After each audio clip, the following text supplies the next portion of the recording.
No, I don't think No, she's not here. no, to be quiet, to, Just tape goes down. I think that's- shall we? 7 o'clock. Yeah. Fire in the hole. Everybody ready? Good evening, everyone. It is 7 PM, or a little bit after, in time for a continued hearing here for the Board of Appeals, Town of Chelmsford, 50 Billrica Road. The item on the agenda tonight that's continued is 50 Hunt Road, Beaver Brook Crossing, which is a 40B development request for 84 residential units. And at this point, I'm gonna also make note that we're gonna put a hard stop of 9 PM on the hearing tonight. If we finish prior to that, members of the board will be happy. I just wanna acknowledge that Paul Haverty is representing the town of Chelmsford. He is outside counsel to assist with the 40B process. Additionally, there are two items I want to just mention. We've had two members who missed the first hearing but have taken advantage of the Mullen Act. Brian Reddy and Mark Carota have both listened to the videotape and are up to speed on the goings-on so far. So, without further ado, the applicant's representative, please give us your name, your address, and your comments. Good evening, Mr. Chair. For the record, my name is Attorney Melissa Robbins. I'm from the law firm of DeShane and Farrell. We're here tonight for a continued hearing for Beaver Brook Crossing for Emmanuel Farms LLC. Also with me tonight is our full team. We're going to give you an overview today of some of the project changes and also go through the landscaping and also traffic. With me tonight is Chuck Emanuel, the developer, Katie Enright, the project engineer, Lorraine Black, the landscape architect, Mike Santos, the traffic consultant, and Jim Jazokis, the architect. Did I say your last name right, Jim? Okay, good. Since the last meeting, I think you'll be able to tell from the slides that we've made significant changes to the structures and to the setbacks of the structures without actually losing any of the units. We still maintain 84 units. The way we were able to do that was reducing the number of two-bedroom units by increasing the number of one-bedroom units by 12. So we've increased the number of one-bedroom units by 12, and that allowed us to shrink the length on the buildings, and also we've reduced the height on all of the structures all around.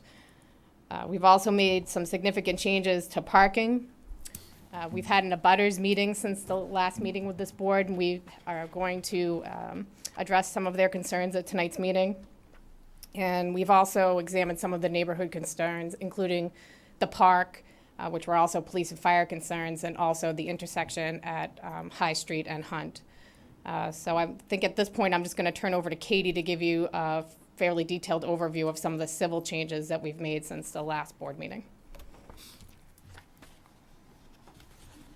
Okay, good evening, everyone. Katie Enright with Howard Stein Hudson. I'm going to move this out of the way because I don't know that we're going to use it tonight. Based on a lot of the feedback, as Melissa said, that we received at the first hearing, and since you were all able to watch the tapes, I'm going to jump right into, instead of starting over and describing the project, jump right into some of the changes. Since the last meeting, we've reviewed the size of the buildings. First and foremost. So what we were able to do, we looked at, in combination with some of the other concerns, the distribution of units throughout the project, and we were able to essentially take a row of two-bedroom units out of both buildings 1 and 3. What that did was it removed 6 units from the interior of both of those building two-bedroom units and replaced those with one-bedroom units. So we've increased the number of one-bedrooms and reduced the number of two-bedrooms by 12 units. By doing that, we were able to reduce both of those building lengths by 17 feet, which is pretty significant when you look at the layout of the project itself. You can see that this area in particular, up by Building 1, which was of the concern that everything was a little bit too close to Littleton Road in that location, has been moved back pretty significantly from the previous proposal. So instead of being 34 feet from the road. We're now 51 feet from the road, and we were also able to shift building 3 back slightly. And you can see that building also got 17 feet shorter. This one does not have the aisle that wraps around to the rear, and we want to maintain a certain setback to the wetlands. We want to maintain that we're more than 50 feet from the wetlands, so we didn't bring that building back any further than that location, and that's for the local wetland buffer in that location. We also looked at some of the articulation of the building, of the facades, and we've basically lessened that, which lessened the footprint of each of the buildings. So each of the building footprints have been reduced by over 1,000 square feet by taking out some of the bump outs and some of the articulation that was there. It also basically freed up 1,000 plus square feet of open space for each of those buildings while maintaining the unit count. We also did a serious look at building height. One of the things that we spoke about at the first meeting, and the architect will talk a little bit more about the materials and buildings later, but we seriously looked at the building heights, and we've reduced building 1 and 3 very significantly to include the 3rd story in both buildings 1 and 3 and a mansard roof. That actually brought us to a height by definition of about 29.5 feet, which is 5.5 feet less than it is allowed in the RB zoning district. So at 35 feet is what's allowed. We're looking at what's called the purlin, or the deck, when we're looking at a mansard roof, which is essentially the top of the flat face of that upper floor. So the building height by definition is now 29.5, 43.3 to the actual peak. Previously, we were at 54 feet to the peak. So we've reduced floor to ceiling ratios, we've reduced the structure between floors, and really brought that building down, especially by putting that 3rd floor in the mansard. Building 2 was the tallest of the buildings, being 4 stories. And what we did there was, again, we looked at floor to ceiling heights in each of those floors, and we also looked at the pitch of the roof, and we were able to significantly reduce that. We're down about 9 feet in height on that center building. So the height by definition there is 39.5, which is just 4.5 feet higher than what's allowed in the single-family RB zoning district in which we're located. So that's been some pretty significant advances in the project.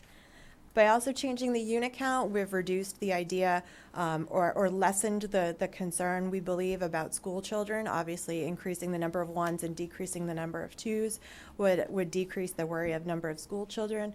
We've also been able to increase the parking ratio by doing that. Obviously, 1-bedroom units require less parking, and we've also found a few extra spaces in this area up by the playground to add to the parking ratio. So it brings us to a 1.75 ratio now per unit, which is 147 spaces versus 177, which is required, which is a 17% reduction in spaces, which follows along with many multifamily projects that we look at, especially ones that are actively on a bus line and provided with other transportation options. The next thing that we looked at was obviously the letters from the last meeting concentrated heavily on this idea of a playground at the corner. The idea at that point, or our promise at that point to the town, was that that area would be either donated or given an easement for the town to develop a playground. With all the concerns that we heard at that meeting, we spoke with the developer and we've spoken with the town, and we've taken on that responsibility as part of this project. So even though it will continue to be a community playground, it will be built and maintained by the developer.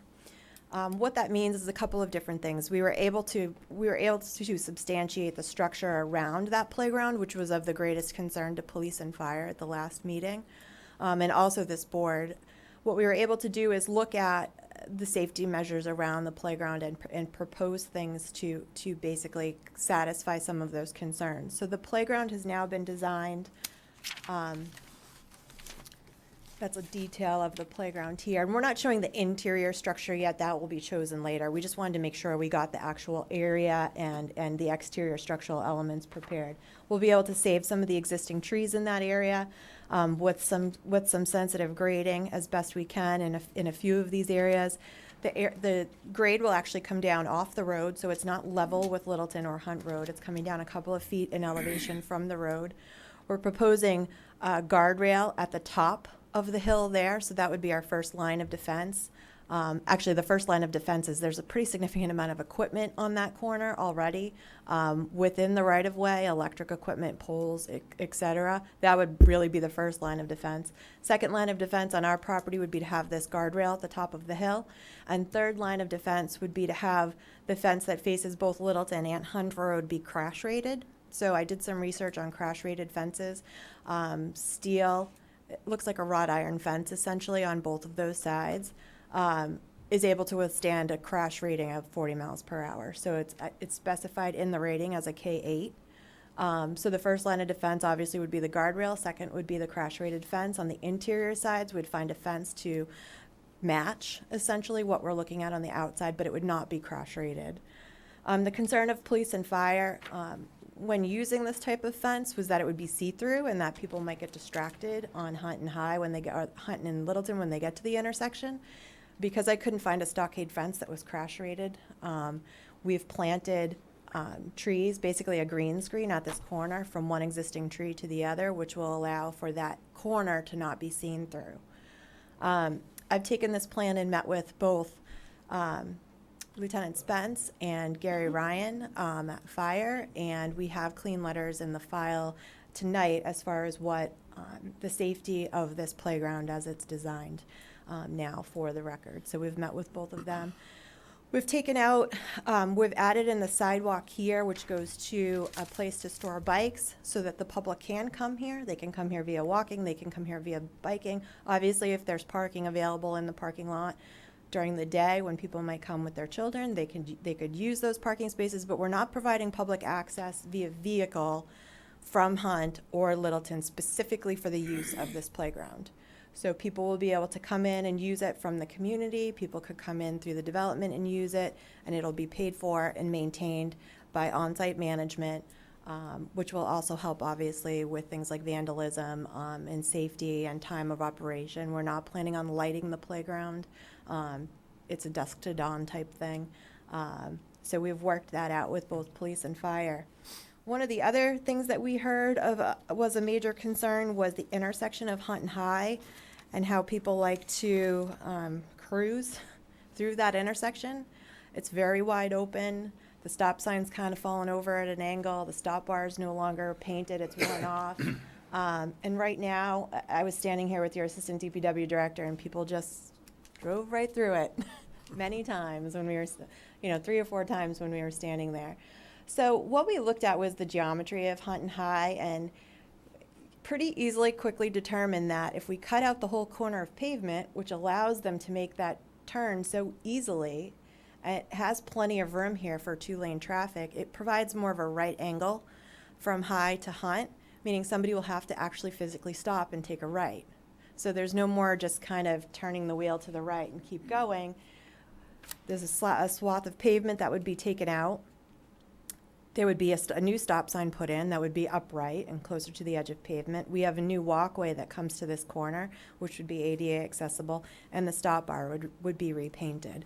That will significantly help the problem there at that intersection with people not seeing and or cruising through that light at that intersection. And this sidewalk comes up into the property. It stays along Hunt Road.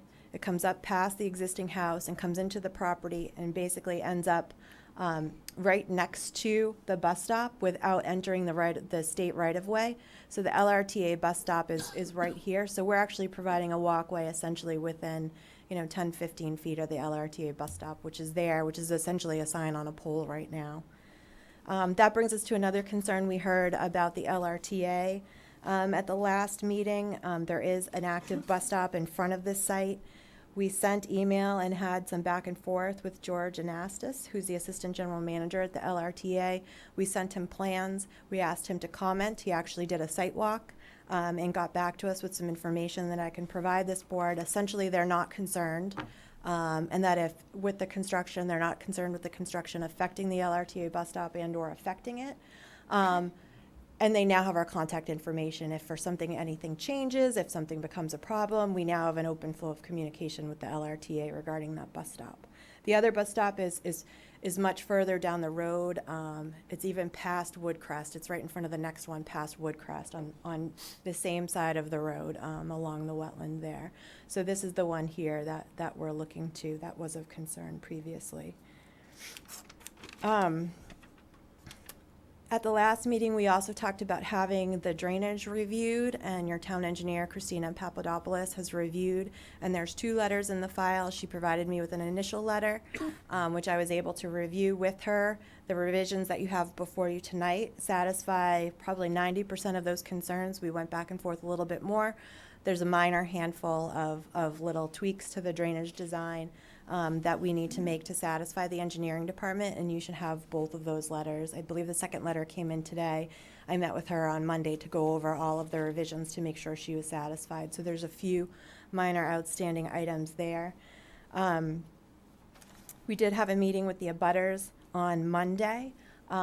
Besides the concerns that we previously discussed, some of the concerns were in regards to the view shed from High Street.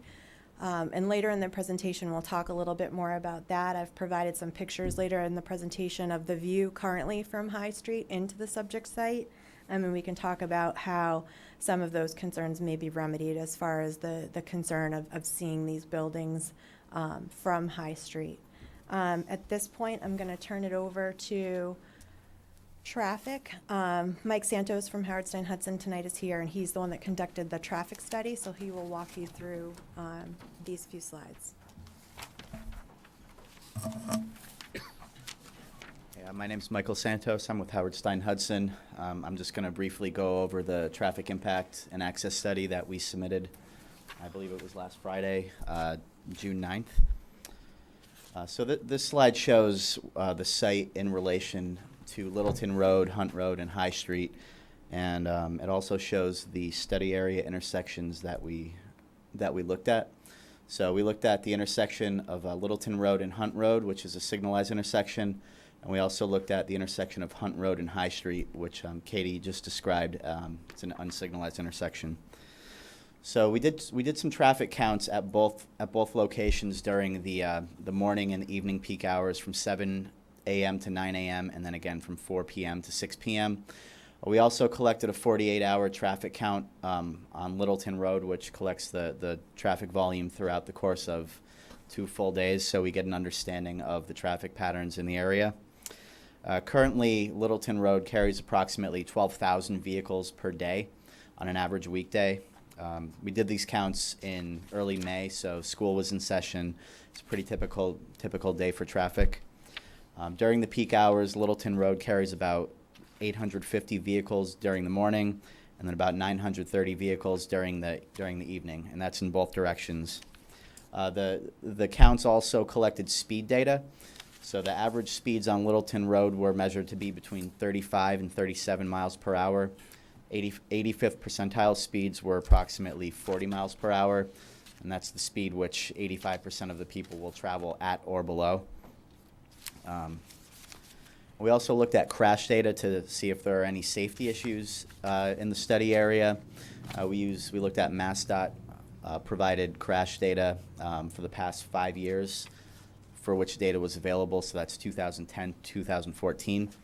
There were 19 crashes during those 5 years in the study area.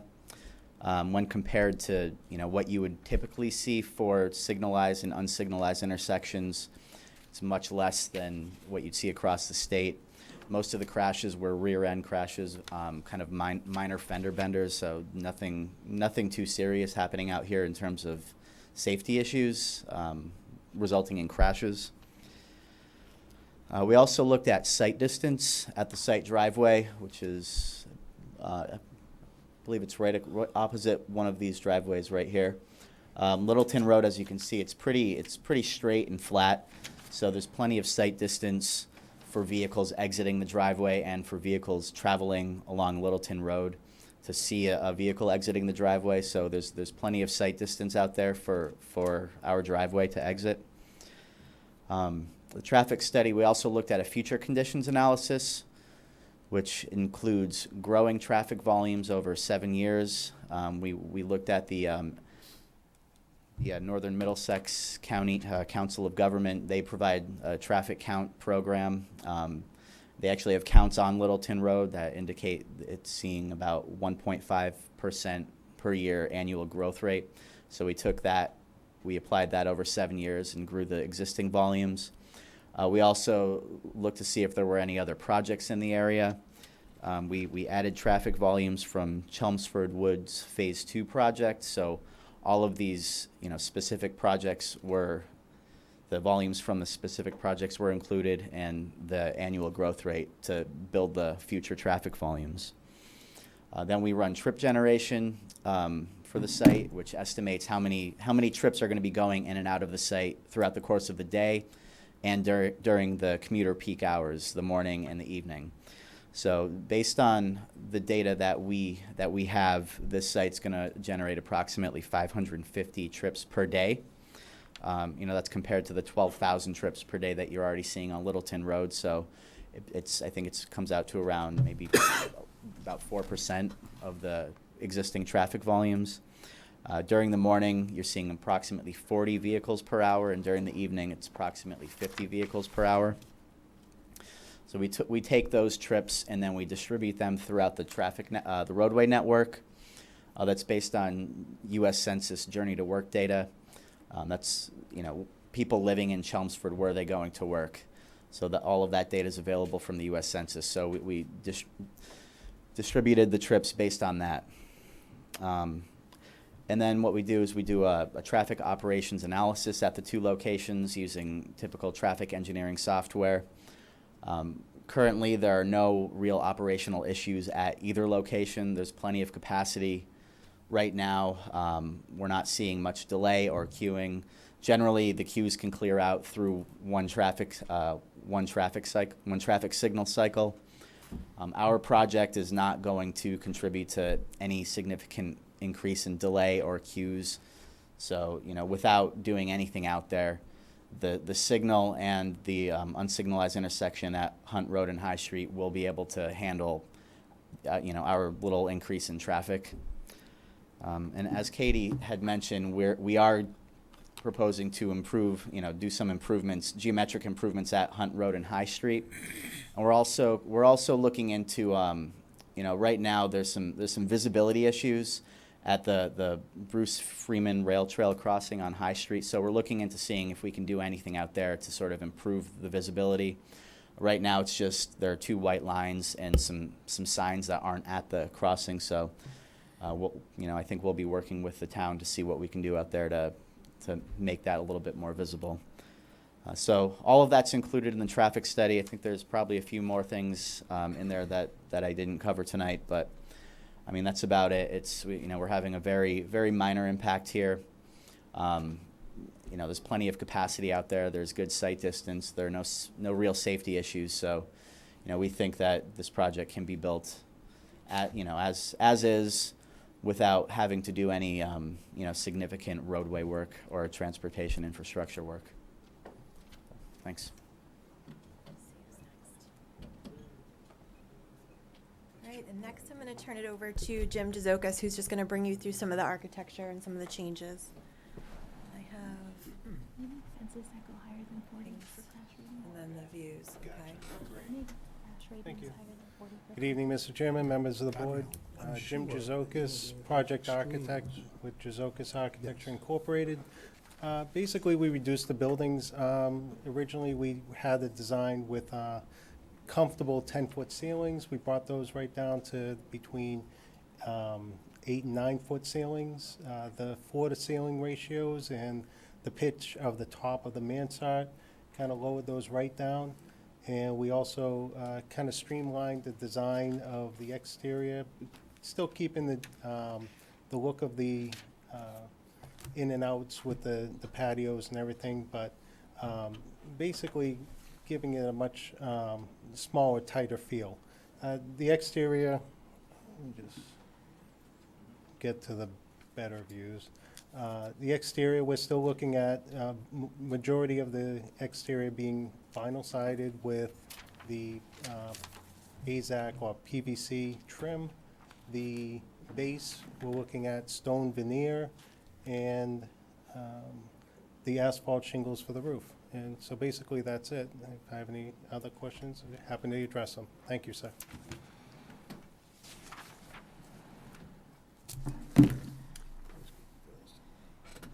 Oh, before Lorraine talks, I just wanted to address some of the view sheds from High Street. Because Lorraine's going to talk a little bit about the planting. The neighbors, and we haven't been able to do a superimposed drawing yet. And I'm not sure this is the time of year to actually do it, because the view shed is there's a lot of deciduous vegetation out there. Essentially, this is the intersection right now of Hunt and High, looking towards the site.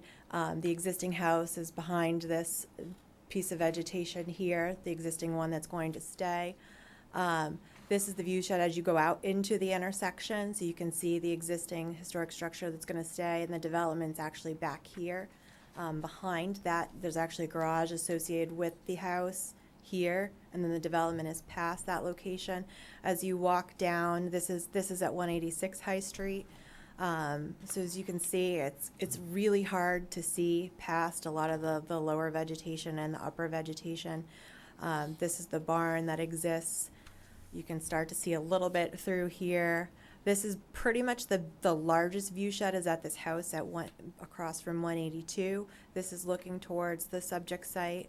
And if you look closely, you can start to see some of the happenings on the site. So I'm not sure right now is really the proper time to do the view shed analysis. You would see on this view some of the buildings coming up above the lower tree line in this area, which we can look at. One of the suggestions that the abutters made on Monday night, and Lorraine can address a little bit, we haven't updated the landscape plan, but would be to add maybe some evergreens and some more deciduous trees to the rear of the site. So even though we didn't look at it a lot because we are about 300 feet away from High Street and through the wetland and through the vegetation, it might be beneficial, or it would be beneficial for us to see that also as a view shed and maybe add to that as we would maybe a roadway. So add some additional shade trees, add some additional evergreens along the back of the building, the back of the buildings that face High, so that when all this vegetation drops, during the fall and winter months, there'll be additional vegetation there to block some of the view shed of the structures that are there. This is just the view shed I put in here of the bike path. I know I'm jumping topics when I look at this, but I met with Steve Yonley out there, your assistant DPW director. This was the signage that's required for the crossing at the time the crossing was put in. I've asked him to look at that and see if it may make sense or would be required if you were to look at any updated bylaws about adding additional signage at this location. The street markings are repainted by the town pretty often, but they're not thermoplastic paint, so they wear fairly quickly. So there's some on pavement markings that tell you the bike path's coming. There are these small green signs that tell you the bike path's coming, and then there's a change in the surface when you get to, there's striping, and then there's a little bit of what looks like a brick pattern in some of the areas. It is hard to see on this road unless you know it's really there and coming, so we'll continue to work with the town to see if we can add additional signage if it's necessary. The comment that I heard back from them was they didn't want to over-sign it either. So we'll continue to work with them on that through this project. And with that, I'm going to turn it over to Lorraine to talk about landscaping.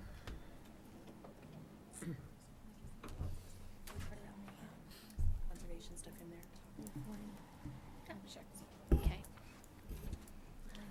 Good evening, Lorraine Black, landscape architect. I'm going to talk about the landscaping for this project. It's a mixture of shade trees, evergreen trees, flowering shrubs, and evergreen shrubs. As you enter the site at the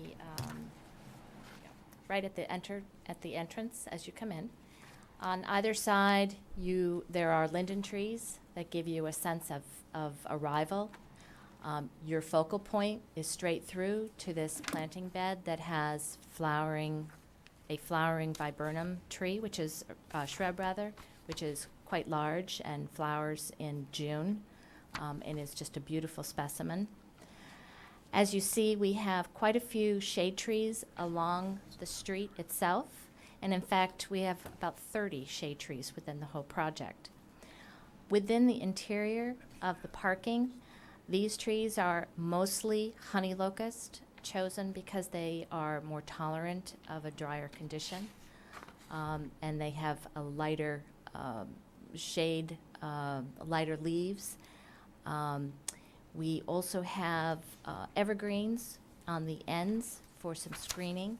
As Katie had mentioned, at this corner at the playground, we have put in tall junipers. This is a emerald sentinel juniper at the corner.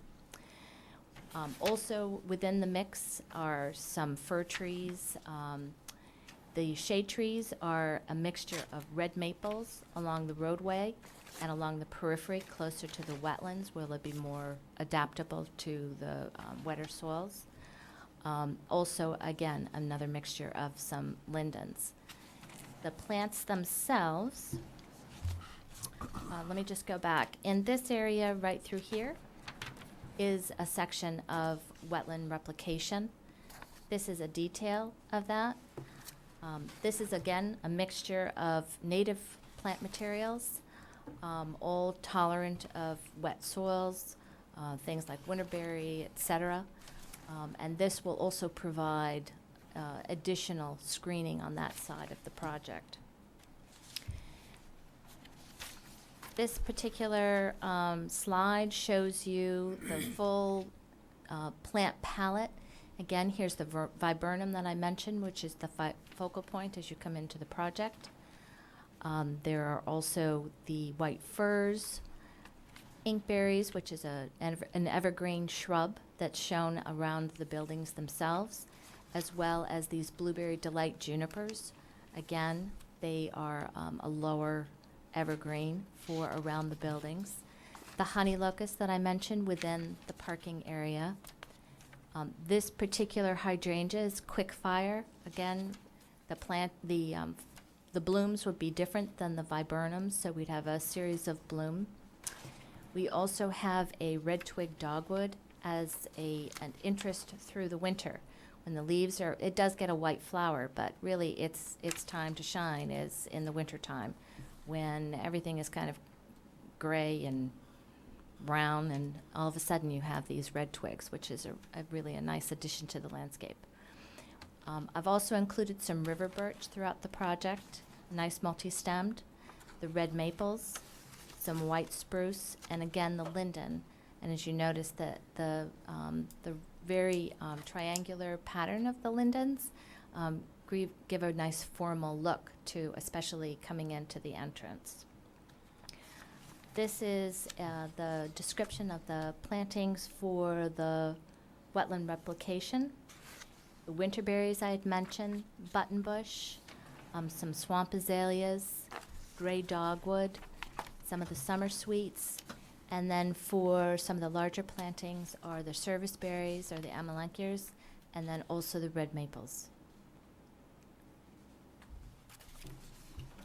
Thank you. Thank you.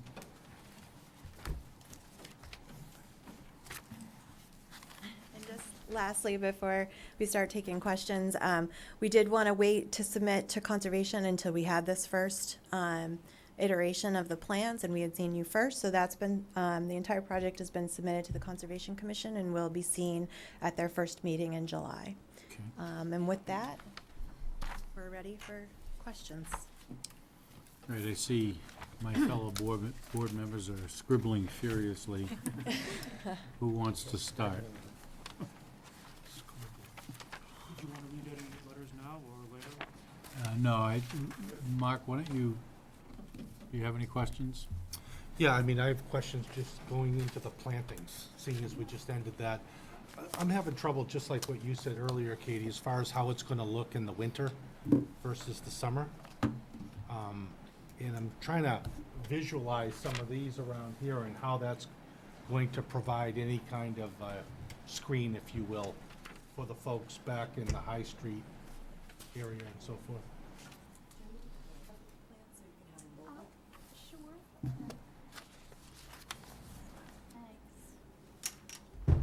Just multitask, we'll have one up there and one here.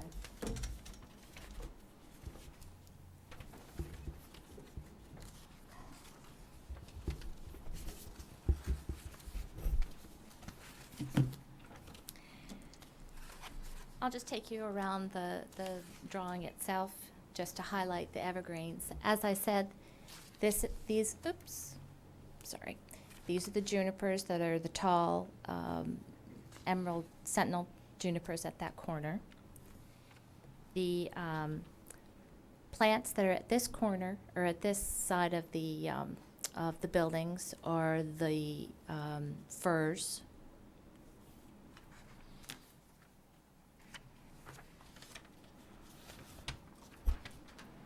Again, sorry.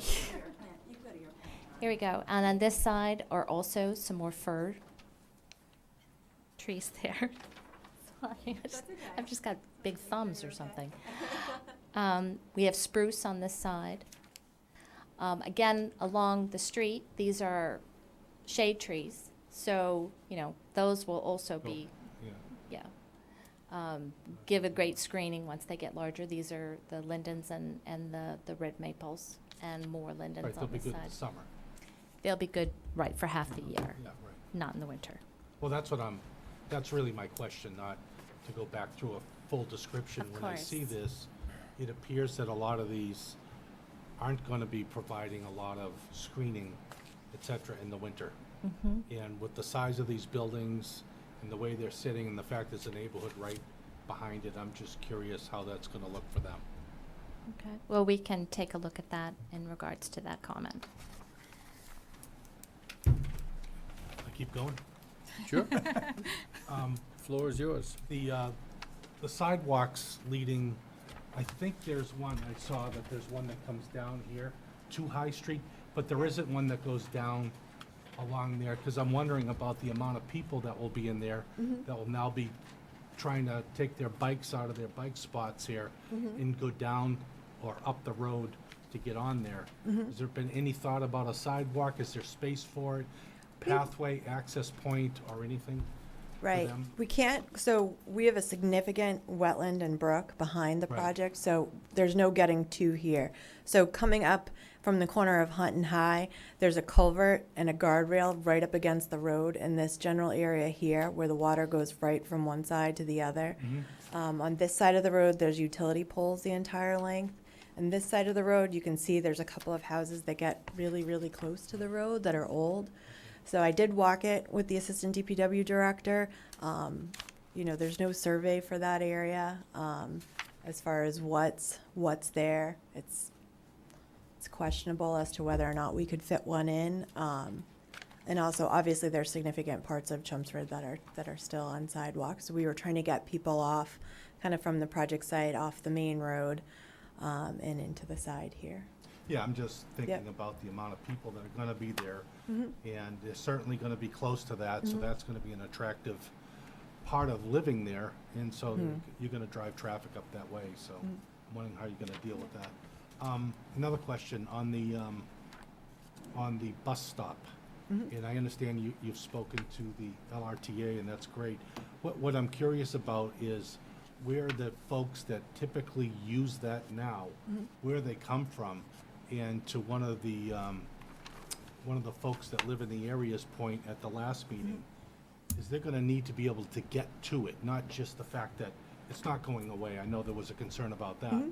But the concern I'm thinking about is how they're gonna get to it and making sure that there's not equipment or other temporary barriers that may be put up during construction that may cause them Right. safety issues to So- be able to get to that location. Right now, it's my understanding that the woman's son walks up Hunt and around the corner and stands under this tree and waits for the bus. We're actually going to provide a sidewalk all the way to the bus stop now. So when we met on Monday night and spoke with her about that, she was actually very happy that he'd have a sidewalk now to get him to that bus stop, and that we were going to save the tree that he stands under now for shade while waiting at the Well, bus that's great. stop. But, So. that's one person, and I don't know where that bus stop, what population draws to that bus stop. And just making sure that during construction, that sidewalk that is being provided, et cetera, is not blocked at any time temporarily for a day, for a week? Well, the sidewalk, right, there is no sidewalk there now. Okay, but once there So- is something in there, because Oh, yeah, absolutely. people are obviously gonna need Yep. to walk up there. Absolutely, access there. yep. I'll stop there for now. Are we going in a row? I'm not done. Okay, so I just have two questions. The first one is, why did you go with the 40 mph fence instead of like a higher grade one? Just because I understand that there's gonna be a guardrail, but 85% of people go 40 miles an hour. There's 15% that go higher than that, so. Because there is stuff that's already along the edge of the road. We're 25 feet off the road. We're providing the guardrail as the first line of defense and then the K-rated fence. So there's significant things that would have to be impacted prior to even getting there. So that's why I chose the K-8. So by the time I said, And I understand that there's other barriers first, but Yep. if someone is traveling at an excessive speed, Mhm. and, you feel that the other things that are in front of this fence, I Yes. understand this is like that last resort thing. Yep.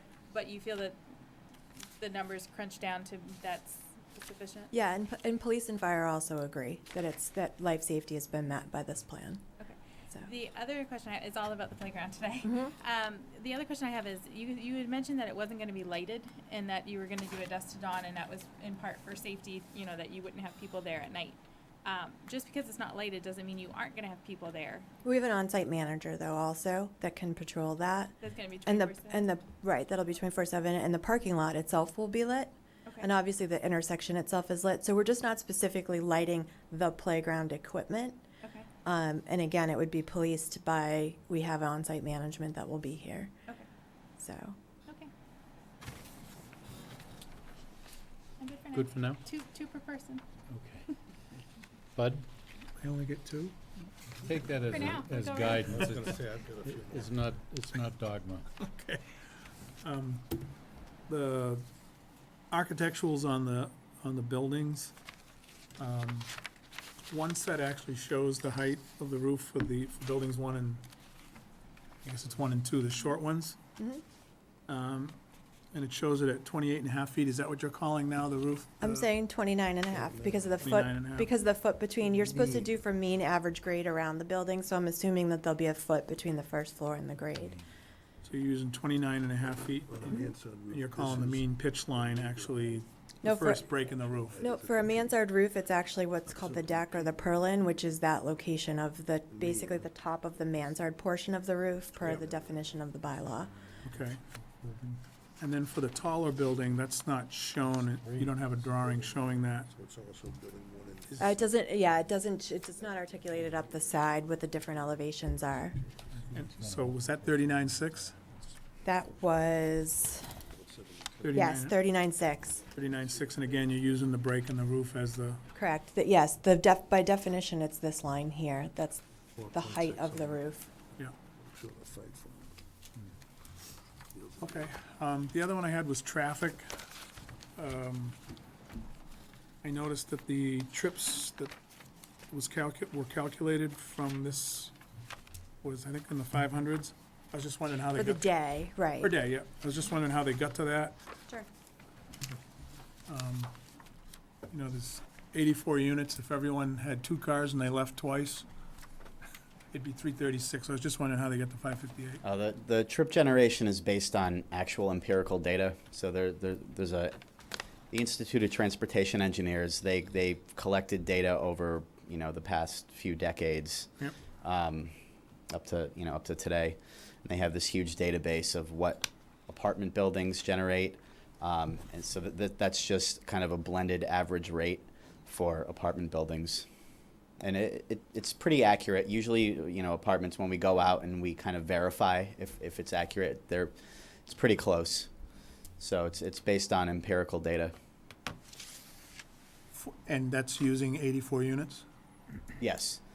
Yeah, so what they do is they give you an average trip rate per number of units. So you can take any number of units, plug it into the equation, and then kind of estimate the expected number of trips. And that doesn't matter whether it's a 1-bedroom, 2-bedroom, 3-bedroom? Well, the data is Done by the number of cars? Yeah, the data is kind of a blend of all bedroom types. You know, obviously, one bedrooms will generate fewer trips than two bedrooms. But yeah, it's just based on the number of units. Okay. Okay. Sounds like it's an educated guess. Yeah, it's all, yeah, that's what we do.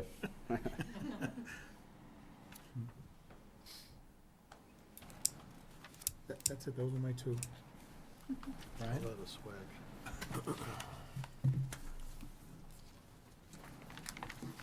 Okay, I did have a couple questions. The berm in the front, do you have an estimate of the height that that'll be? Running along Littleton Road? You had mentioned that was gonna be built up to provide some protection from visually seeing, Right, and then I think including the garages were going to act as a buffer for the exactly, buildings. exactly. Let me grab my smaller set just so I can see it better.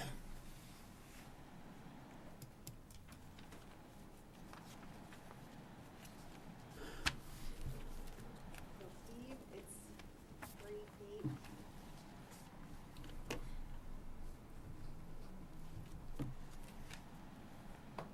It's easier to see. That's one thing about having this up here. It's harder to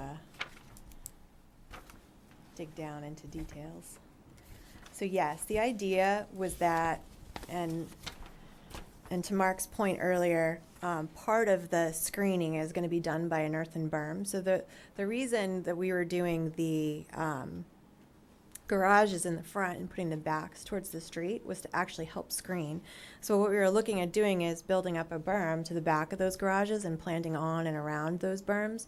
So to get rid of some of the view shed by using earth rather than just using plants. So it goes up from about, let's see, 176 to 178, about 2 feet.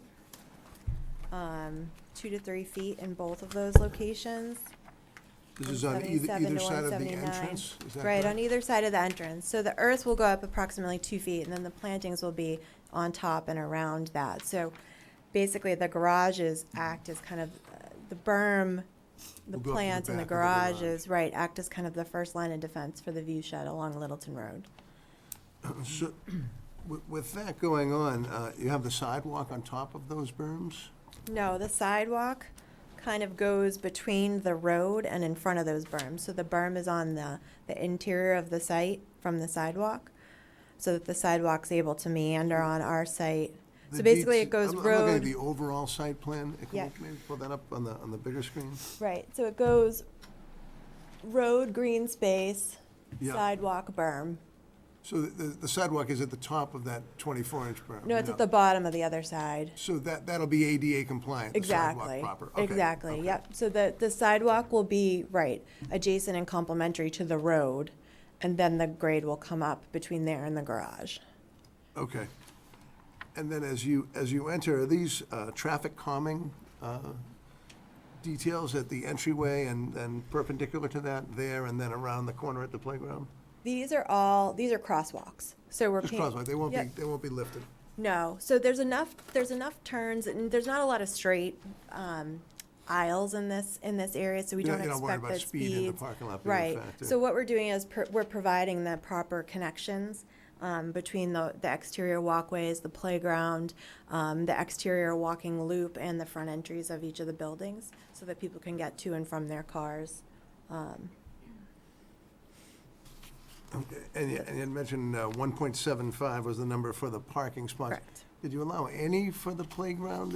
It is a community playground, it's just gonna be, Correct. So we're not providing on-street or specific parking for the playground from Hunt Road, specifically for the playground. But essentially, these things are typically used during the day when the so they're parking. not gonna be a designated spot. Correct. I know that garages would be designated, I realize the Yep. spot in front of the garage would be designated for a unit, but the No other other ones spots are would be free-for-all designated, parking. correct. Okay. And then on, this is really not the applicant's issue, I'm just more curious to know if you are gonna be doing work there. The corner of High and Hunt was often flooded out. And I know a couple of years back, they expanded the culverts in there, have they? Right, they replaced the pipes, and I Is it believe that's functioning gotten. correctly? And I realize that the entire water level at that Yeah. point would raise. I believe it is, although they weren't put in exactly as they were supposed to be from what I heard, but they are functioning. Must have been the Correctly. civil engineer. Can't trust those people, right? And I guess taking that last comment just a little farther, the line of sight would be fine with these 24-inch berms. Oh, the sound absolutely. of it, Yep, okay. absolutely, because there's significant the edge of pavement's way out here, so there's substantial sight lines, yeah. Okay, that's it for me, I think. Charlie? Yeah, I realize you have sidewalks interior, but, what about a sidewalk on 110 where, I know eventually it'd get to the center?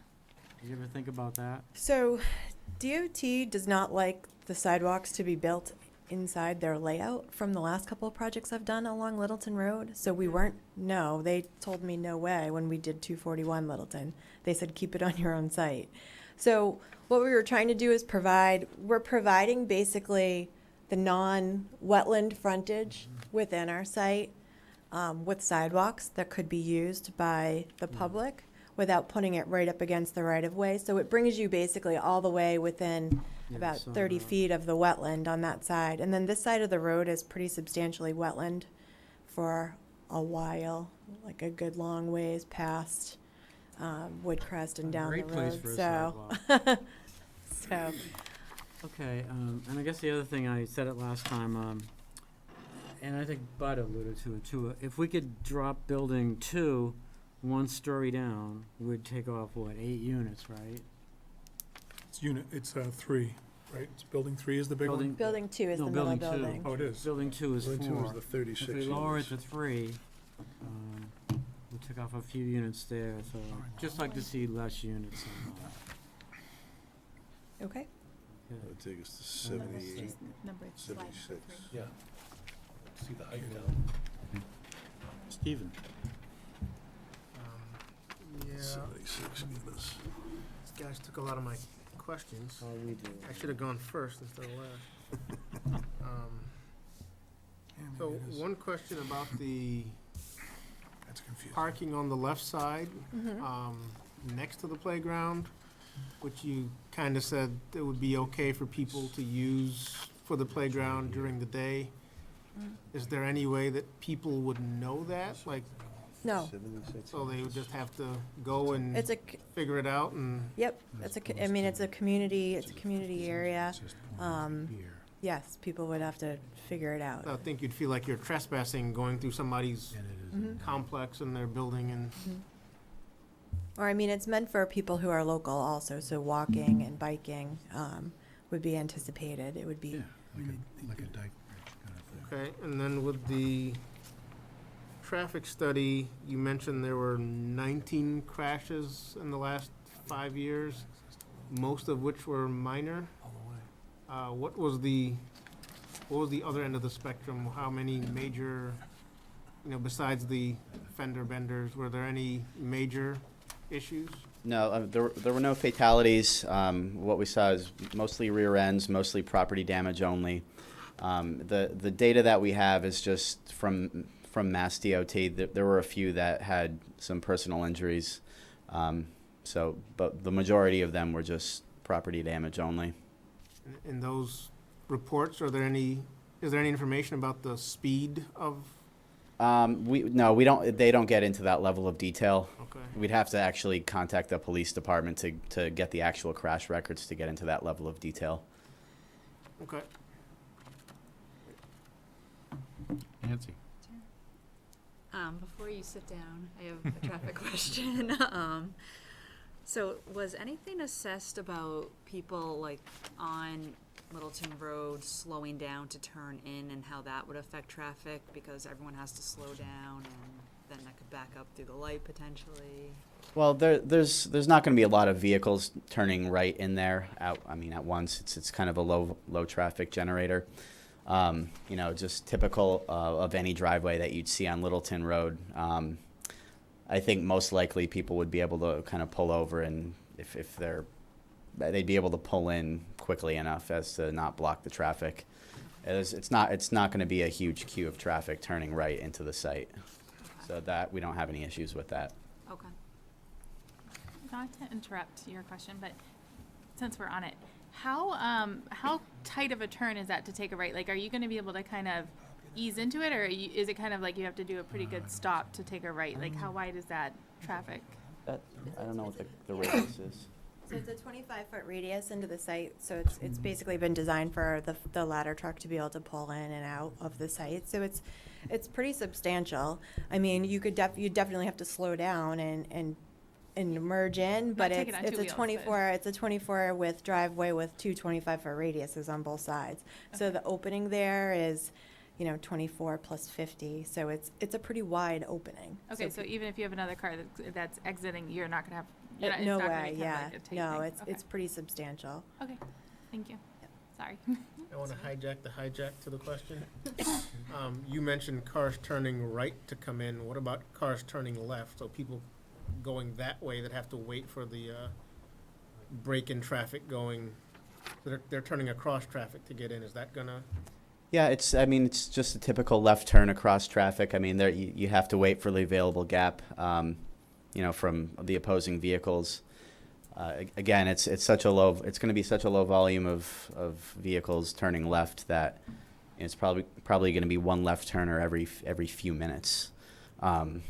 So like any driveway or curb cut on this road, I think there's room for vehicles to go around the left turners if they need to, but again, it's not going to cause any significant queues or delays. Have to make lefts, okay. Also just mention that. And also, Stephen, there's going to be gaps there created by the light. Yeah. So when the light at Hunt and Littleton goes, there's going to be some huge gaps for people to be able to get out, and timed and associated with that too. Can we get a copy of the report? You have a copy of the report. We do? Yep. It's linked on the website, on your agenda. The computers that we don't have today? Okay, thank you. I have one more question I too. do too. I have It one was more, touched too. on briefly last time, but can you explain why the curb cut needs to line up with the curb cut across the street instead of where it currently is? Do you want to take that one? Yeah, I mean, it's just good planning. When you look at things like subdivision and roadway data, a lot of times it's either you want to be exactly across from the opposite roadway, or you want to be, 125, 150, 175 feet away. So what we did is good engineering practice to line them up, so that there's not an offset. So you see the person against you across the way. And I mean, I don't see very much traffic come out of that parking lot at all, but if someone were to exit ours, they would be looking right at the person exiting the other way, and that's just good practice. And that crash data that you cited, what was the timing on that? So that's from the state police records between 2010 and 2014. And you cited, what was it, 19? 19 total crashes, yeah. What's the trend on that, over that time? I'd have to go, the details are in the traffic study. I'd have to go back and look at that, but it was pretty evenly distributed throughout the 5 years, I believe. It's like one every Nancy. 4 months, it's very limited. I want to go back to you. Did you ask all of your questions? I do have one Sorry. quick one. No, it's fine. I'm glad it spurred more questions. Is there going to be assigned spots for the residents there? Only the ones that were to purchase the additional garage space, so if someone were to purchase or rent the garage space out front, they would also be assigned to the space in front of their garage space, so there wouldn't be any interaction between residents there. Okay. Those would be the only ones that would be signed or assigned. That's it for me. I'm going to ask Paul and Evan to hold their questions or comments until I read the new letters that are in the file. So this one's kind of a long one. Buckle up. It's from the DPW about this project. This office has reviewed the plans submitted by Howard Stein, Hudson Associates, consisting of 15 sheets dated, here's the important part, April 27, 2017, revised again June 9, 2017. The stormwater management report dated April 2017, revised again in June, and the traffic impact and access study dated June 2017, for the above site. This office issued a technical review letter on May 18 to the civil engineer, Katie. The engineer responded with a letter dated June 9, 2017. So this is an aggregation of all of those letters pulled into sort of one sort of Q&A session. General, first one, the garages do not show any roof drains. Please show them on the plan. The applicant's response is the garages won't have roof drains. Stormwater will sheet flow off the roof and be collected in closed drainage through surface runoff. Town of Chelmsford appears to be satisfied with that explanation. 2, the proposed property line appears to overlap the existing driveway for the dwelling that is to remain. Since the plans do not show that the garage will be removed, the garage will need access along that property line. The single dwelling should not be trespassing over the property line to access their garage. Move the property line so that the existing driveway does not trespass onto the new development. Response from the applicant: the portion of driveway in question is to be removed. A hatch has been overlaid on sheet 4 to make this clearer. Town of Chelmsford response: there is an overhead door to the garage located 10 feet from the proposed property line. It appears to be for yard equipment. The yard equipment should be able to access the garage without trespassing over the property line. No further revisions required. Done. They appear to be satisfied. 3, the sidewalk is on private property and will not be maintained by the town. Response from the applicant: the sidewalk along Hunt Road is on town property and we believe would be assumed to be maintained by the town. All other sidewalks on site are understood to be the responsibility of the owner. Town of Chelmsford response: the engineer has agreed to provide a sidewalk easement for the town to maintain the sidewalk. Please show this on the plan. And I'm guessing the sidewalk being where it is does not come afoul of the DOT, correct? Correct. Okay, And it's just in one location, it's to get around a utility pole. great, thank you. 4, the sidewalk does not show an ADA ramp at the termination of High Street.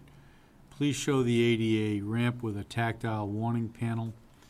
Response: an ADA ramp has been shown as an exhibit on sheet 15. The town of Chelmsford appears to be satisfied. 5, the sidewalk narrows to go around a utility pole on Hunt Road. Please revise to show a full sidewalk. Response from the applicant: the sidewalk going past the utility pole has been widened to 4 feet wide and should be able to clear the pole, still leaving 6 feet between the curb and the fog line of the road. 6 inches. 6 inches, I'm sorry, between the curb and the fog line of the road. The town of Chelmsford's response: the sidewalk should be 5 inches wide where possible. Please revise the sidewalk detail to show 8-inch gravel base, 1.5-inch base coarse pavement, and 1-inch top pavement. Are we familiar with that? Yes. Okay. 6, the dumpster pads, plural, sit at a high spot. The dumpster does not have any curbing behind it.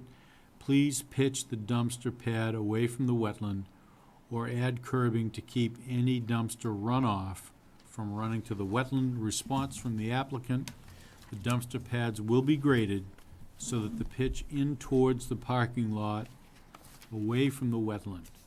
Additional spot shots have been added to more clearly detail the pads. Town of Chelmsford appears to be satisfied. 7, the back sides of the buildings appear to be poorly lit around the proposed walkways. Safety would be improved if there were more lights. Response from the applicant: the walkways around the back of the building are not for regular pedestrian use for tenants or of the apartments. The walkways will be used for walking running, leisure, etc., and would be intended for use during the day. We don't feel there would be a safety issue with not providing lighting in these areas and would not propose adding lighting. Town of Chelmsford's response appears to be they're satisfied. 8, utilities. Please keep a horizontal separation of 10 feet between the infiltration system and the water line. Response from the applicant, infiltration system number 2 has been shifted to be 10 feet from the water line. The town of Chelmsford is satisfied with that. 9, some of the catch basins are proposed to have silt prison inserts. Please label these catch basins on the drainage plan. Response, the catch basins that will have silt prisons have been labeled on the plans. Town of Chelmsford appears to be satisfied. 10, some of the drain manholes serve as an outlet structure for the infiltration system. A separate detail is provided for outlet control structure. Please label the drain manholes on the plan, which are also serving as outlet control structures. I'm presuming the DMH is the drain manholes that are at outlet control structures have been revised to be labeled as, I don't get this acronym, OS-XX. However, the town of Chelmsford appears to be satisfied. Hydrology. This portion of the letter reviews compliance between the proposed storm water design and the requirements outlined in the Mass DEP Storm Water Handbook. 11, the drainage report is missing a full-size overall pre-development drainage plan. Please provide one in the report, and please show the time of concentration line on the subcatchment maps. Response from the applicant is the TC has been shown for each subcatchment. Town of Chelmsford response appears to be this is adequate. Again, on hydrology, it is difficult to distinguish the A-type soil from the B-type soil on the plans provided. Please show the A and B soil type delineations more clearly on both pre- and post-development plans. Response from the applicant, the soil line and A and B soil types have been labeled on the pre- and post-development plans. The town of Chelmsford appears to be satisfied. 12, additional confirmation on the soil type and estimated seasonal high groundwater elevations will be required in the locations of the infiltration systems. Response from the applicant. The soil type and estimated seasonal high groundwater elevation information has been provided on the GDU plans showing the deep hole testing information. The estimated water table elevations are also provided on the detail sheets with the underground system elevation information. The town of Chelmsford's response, per DEP standards, there need to be at least 2 test pits in each infiltration area. The depth to be estimated seasonal high groundwater was highly variable. I'm not sure where they're going with that. 13, the storm water report standard number 2 table, post-development rates for the 10-year storm do not match those listed in the HydroCAD calculations. Please revise the table. Response, the report has been revised to correctly reflect the HydroCAD calculations. Town of Chelmsford response, they appear to be satisfied. 14, the storm water report standard number 3. A, the impervious areas do not match those listed in HydroCAD. Please revise. Response from the applicant, the impervious areas have been revised in the report to match those listed in HydroCAD. The town of Chelmsford's response, they seem to be happy. B, please provide the stage storage table for the infiltration systems which show the volume of water stored in the underground systems. Volume stored is equal to the volume of the infiltration system under the weir elevation. Response from the applicant.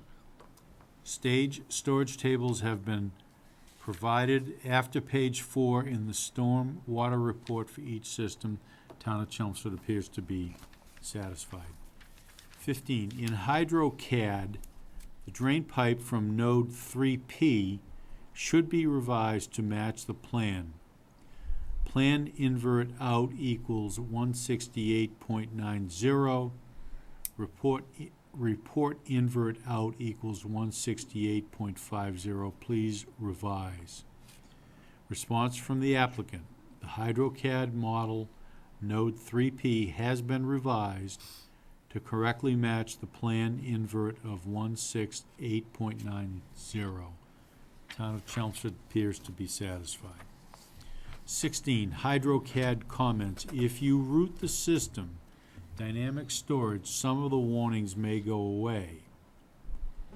If you route the system using dynamic storage, some of these warnings may go away. Response from the applicant. The HydroCAD has been revised to remove the warnings. Town of Chelmsford appears to be satisfied. B, you can also try reducing the time increment to decrease the interval points in the hydrograph. C, if the model shows that the system is running so that the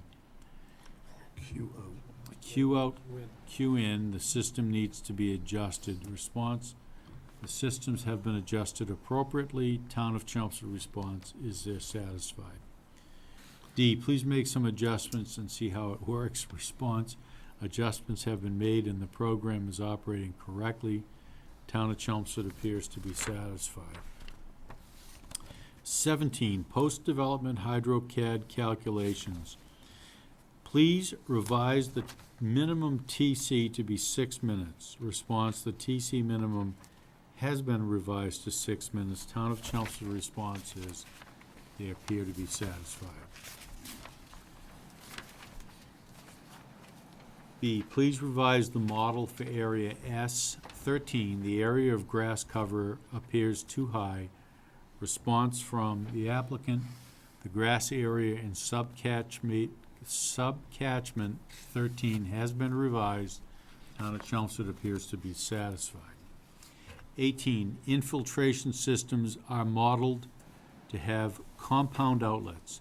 Typically, these are modeled backward from the final device. If the weir is the primary discharge, then the next one to be modeled would be the basin inlet, and that would be called device number 3. Please look at this for all 3 infiltration systems. My concern lies with the inverts for device 3. Response from the applicant. The outlets have been remodeled so that the weir is device number 2 and the pipe outlet is device number 3. Town of Chelmsford response. Please revise the model so that the invert elevation of the outlet control structure is the elevation of device number 2. 19, infiltration areas. A, pond 2P, 4P, and 6P all appear to be leaching basins. Please add this label to the plans and provide a detail. These leaching basins do not appear to have enough separation to groundwater for them to be used as infiltration devices. The separation to groundwater should be at least 2 feet. Please consider enlarging the primary infiltration systems to accommodate the storm water volume that is overflowing to the leaching basins.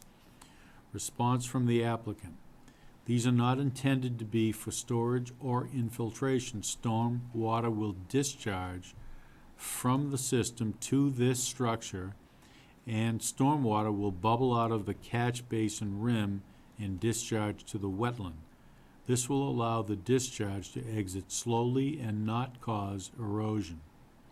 The Town of Chelmsford's response, these catch basins are still modeled as leaching basins. Please revise this in HydroCAD. Since these catch basins will be acting as outflow devices, they should have some rip wrap around the rims to prevent erosion. Please include rip wrap in the plan and details. And no, that wasn't my effort at wrapping. The infiltration area is causing pond 2P to peak over the rim elevation in the 10-year storm and the Q out greater than Q in. Please revise this and others like it. Response from the applicant. These ponds are intended as outlets for the infiltration system. Once they fill, they're to bubble over the rim and discharge to the wetland. The town of Chelmsford appears to be satisfied. Mounding analysis is required for the infiltration systems with less than 4 feet of separation to the groundwater. This appears to be systems number 2 and 3. Response from the applicant. A mounding analysis for systems 2 and 3 has been provided. Town of Chelmsford's response is done. They're happy with it. 20, in HydroCAD, please label pond 6P as CB19. Response, pond 6P has been labeled as CB19. The town of Chelmsford appears to be satisfied. 21, HydroCAD, please revise the invert for pond 4P to match the plan. Plan invert equals 173.50, HydroCAD invert equals 172.00. Response from the applicant. The HydroCAD model has been revised. Town of Chelmsford appears to be satisfied. Number 22, please include the sizing calculations for the silt prisons. Response, sizing calculations for the silt prisons has been included. Town of Chelmsford response, sizing calculations were not included in the storm water report. Please include them. 23, the operation and maintenance plan describes the infiltration system as Caltech rechargers. However, perforated ADS pipes are modeled in HydroCAD and shown on the plans. Please revise to match. Response, the operation and maintenance plan has been revised to perforated ADS pipes. Town of Chelmsford appears to be satisfied. Details, 24, add a detail for the leaching catch basins if you choose to propose them. Response from the applicant, no leaching catch basins are proposed. Town of Chelmsford is satisfied. 25, infiltration system details. Please correct the details from NDS 12 to ADS N12 if that is what you propose. Applicant's response, the details have been corrected to specify ADS N12. Town of Chelmsford appears to be satisfied. Please add the pipe spacing and layout to the detail. Response, pipe spacing and layout has been added to the details. Town of Chelmsford response, typically the manifold is enclosed in stone. Please modify the detail to show the manifold inside the stone envelope. C, please add a pipe size to the detail. Response from the applicant. Pipe sizing has been added to the details. Town of Chelmsford response, list the dimensions on the subsurface infiltration system cross-section detail. The labels should reflect the specific project's requirements. Additionally, the detail for infiltration area number 3 should be revised to show a quantity of 40 pipes rather than 24. D, please list the length and width of the stone beds on the detail. Response from the applicant. The list and the length and width of the stone beds have been added to the details. Town of Chelmsford response, see comment 25 point B, period B, above the manifold, about the manifold, adjust the stone bed as needed.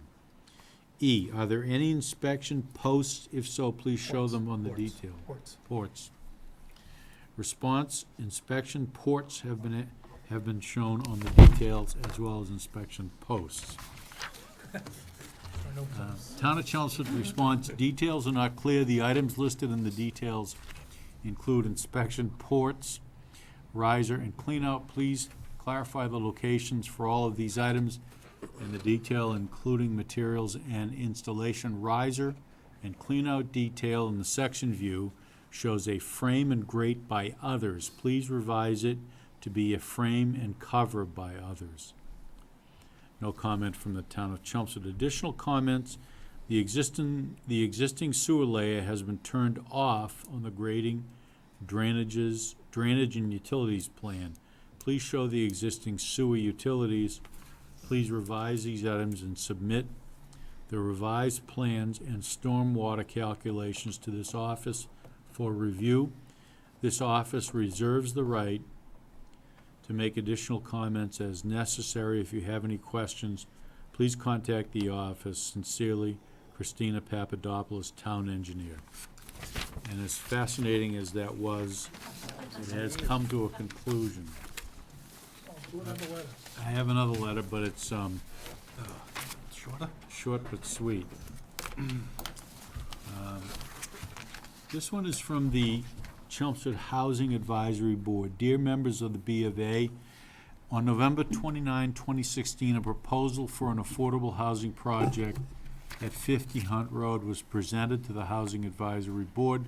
The project, now known as Beaver Brook Crossing, was submitted for approval under Chapter 40B. On February 10, 2017, Mass Housing issued a project eligibility site approval letter in support of the project. The project is before you now under the comprehensive permit process. The Chelmsford Housing Advisory Board voted unanimously to support this project.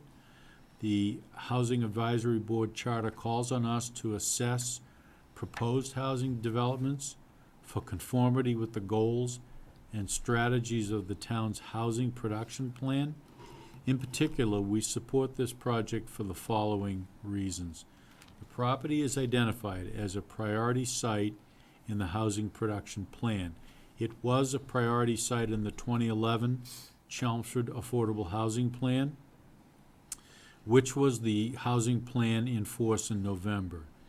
And it was retained as a priority site in the housing production plan update recently approved by the Board of Selectmen, the Planning Board, and the Department of Housing and Community Development, effective February 2nd, 2017.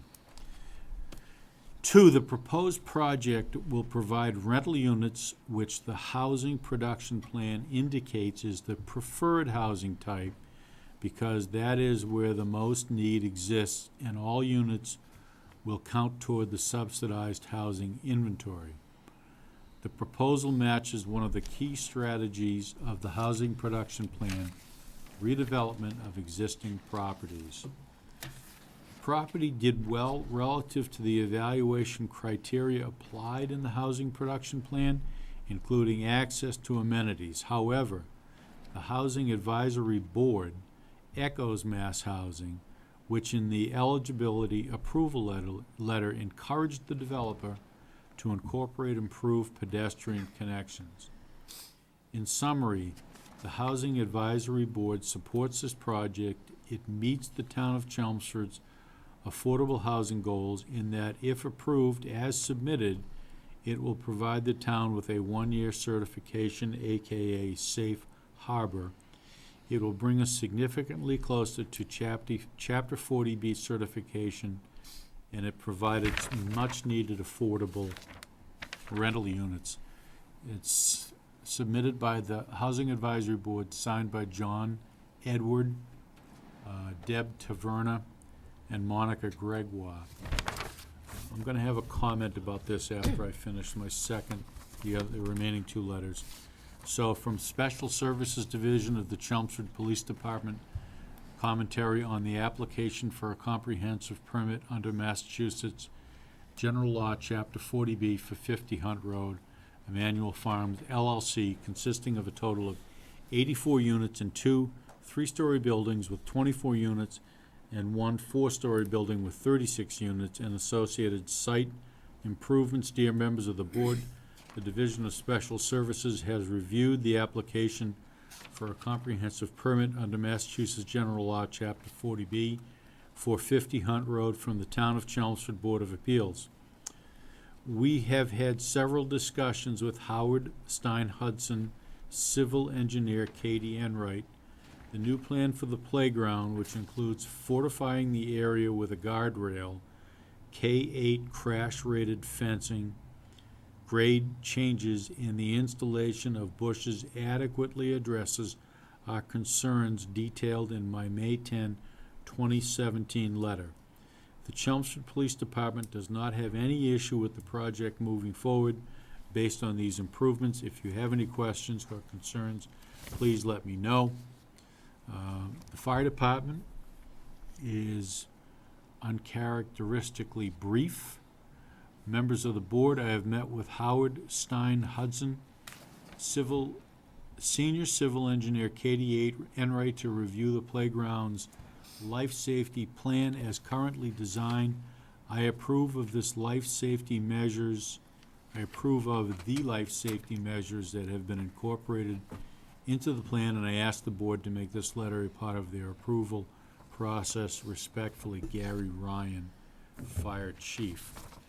Okay, so my commentary on something that caught my eye in the Chelmsford Housing Advisory Board is that, they make reference to the fact that the Board of Selectmen, the Planning Board, and the Department of Housing and Community Development is all in favor of this project. I will remind the board members that the ultimate authority for this project lies with us. It's nice that we have input from boards in town, but it is our responsibility to determine if this is in fact the kind of project that we want in our town. So you have the power to say yes or no, or to ask for modifications. I want to ask both Evan and Paul if they've got any comments or questions for the applicant. I am going to go back into the audience at some point. Gentlemen. I'll go first. So I don't really have any specific comments for the applicant. I would like to comment on your last statement with regard to the affordable housing plan and the comments from the Housing Advisory Board. This is something that came up back when the original plan was passed in 2011. And as you may have been aware, I was a member of the Affordable Housing Plan Committee at that time. And during the public hearings, one of the points that I made is that listing a particular property on the plan does not mean that that's automatically something that's going to be an appropriate site. It's not. What the board did at that time was not a site planning exercise. It was simply pointing out certain locations where it seems like those properties might be appropriate, but also acknowledging that at the end of the day, there's going to have to be a process in which they come before the Board of Appeals and do a full site plan review to make sure that it actually is appropriate. And there's things that simply the Affordable Housing Committee didn't have the ability to look at then, such as the traffic, such as soil issues and things of the stormwater, things of those nature. So, Mr. Chairman is completely correct that this board is the board that actually is doing the in-depth review of a particular site and needs to make decisions with regard to it. Thank you. Evan? 2 quick comments and then 6 quick questions. So first comment is, I think it should be mentioned or noted that the applicant seems to have done a decent job addressing some of the board's major concerns or issues related to design and number of units and things of that nature. Second comment is related to the playground. Doesn't appear to be as major of an issue tonight as it was initially. Just wanted to indicate that the town's initial ask, not the board's ask, but the town's ask, was simply to donate land. So it should be noted that, at least from my perspective, the applicant has gone above and beyond at this point, taking ownership, or at least proposing ownership, constructing and maintaining that public amenity. So just 6 quick questions. First one is related to the existing single-family home. It looks as though the new proposed lot lines may not comply with setbacks, so wondering if that needs to be somehow codified into the decision as part of the zoning relief sought. Second one is back to my interest with landscaping and streetscape. Appreciate that building 1 was pushed back off the roadway. Wondering if it's possible to also push the drive aisle further away from Littleton Road and closer to the building to try to create or mirror your streetscape that's on the right-hand side of Littleton Road and mirror that on the left-hand side. Try to get some street trees along Littleton Road, again, mirroring what you have on the right. Try to do that on the left side, and maybe that can be done by shifting the drive aisle a little bit closer to the building and eliminate some of that green space on the side of building 1. Third question is just quickly discuss mail, how mail is operated on a property like this. Confirmation that you've met with Nick Parley and the trash dumpsters in locations and size. Just want to confirm if there's any significant cut and fills on the property. And also want to confirm whether you have basements in the building.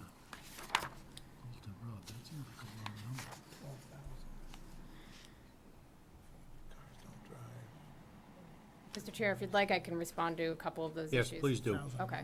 As to the setbacks, we can ask for waiver relief in asking for nonconformities when we create this lot for 40B purposes, and I know Mr. Haverty can speak to that as well. Some boards take more comfort in asking for a separate application for variance applications for the remaining lot, but you can do it as part of the 40B process. And what will happen is the zoning board will actually sign off on the plan. As to the drive aisle, I will allow Katie to speak to that.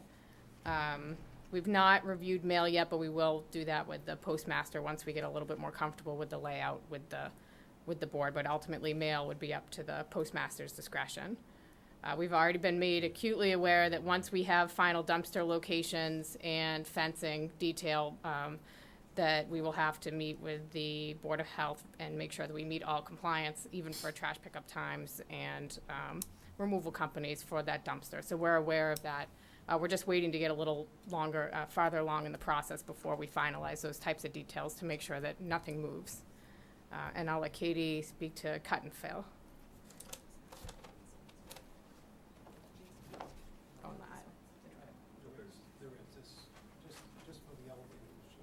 Okay, that's what I thought. Okay, regarding cut and fill, it's gonna be minimal. Obviously, we're trying to stay away from the resource areas on the site.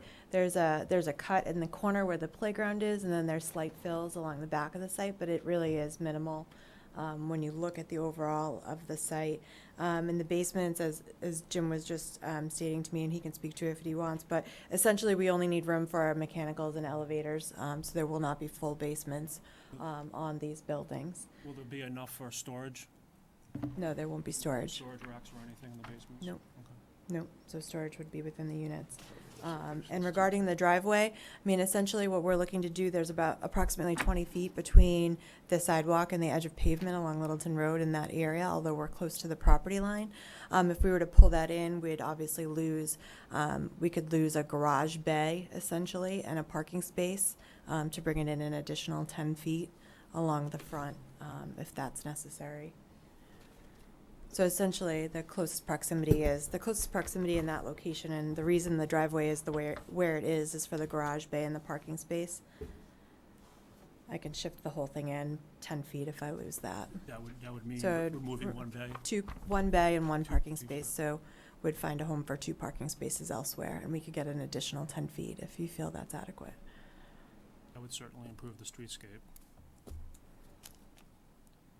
And regarding quickly, can I respond to Chris? Sure. I've been working with Christina Papadopoulos at the engineering department. I kind of gave you the whole, obviously, the whole back and forth that we usually have in written form, which you usually don't get to see all the little details, just so that you can see the interaction and the amount of review that she does do on the plans that go into both this board, the Conservation Commission and Planning Board. And none of the things that she had within her letter are of any concern, and we would comply with everything, so.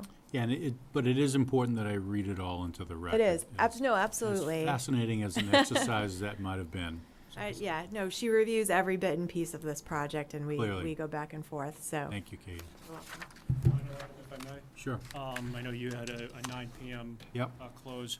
I would strongly recommend that before you adjourn tonight, that you maybe have Paul Haverty refresh the board's memory on what the kind of procedures are, rules of engagement related to safe harbor, and what that means if you have multiple projects in front of you at one time.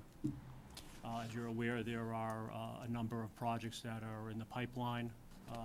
Likely each month moving forward, you'll have a new 40B public hearing opening, and that will likely go on for maybe the next 3 to 5 months. I think it's important for you to begin to understand, if you're continuing to meet once a month, what that means moving forward. Okay. I'm going to go into the audience at this point. Is there anyone wishing to speak either in favor or in opposition? Please come up, give us your name and your address, and then give us your comments. Good evening. Tom Gazda from the Chelmsford Bicycle and Pedestrian Advisory Committee.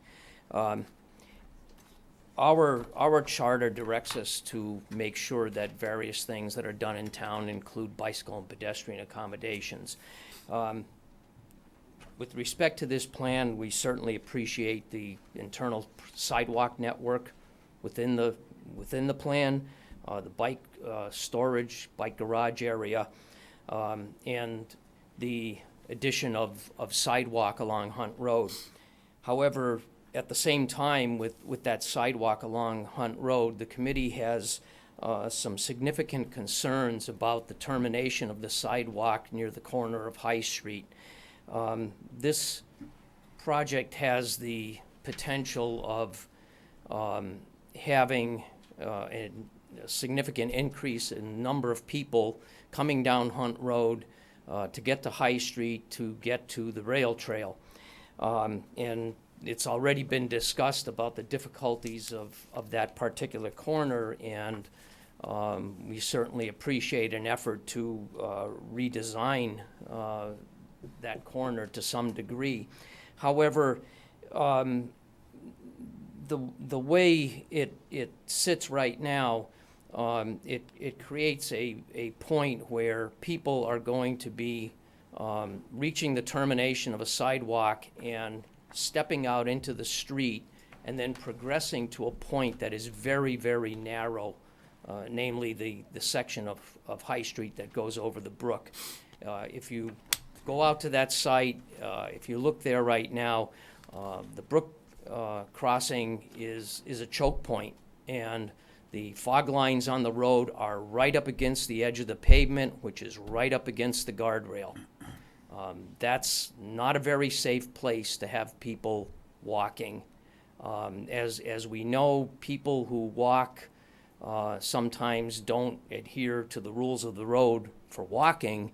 They'll walk 2 or 3 abreast, and just not be very careful. The problem, of course, for everyone is what can be done with that corner and that section of road. Do you have any proposals? Have you got some concepts?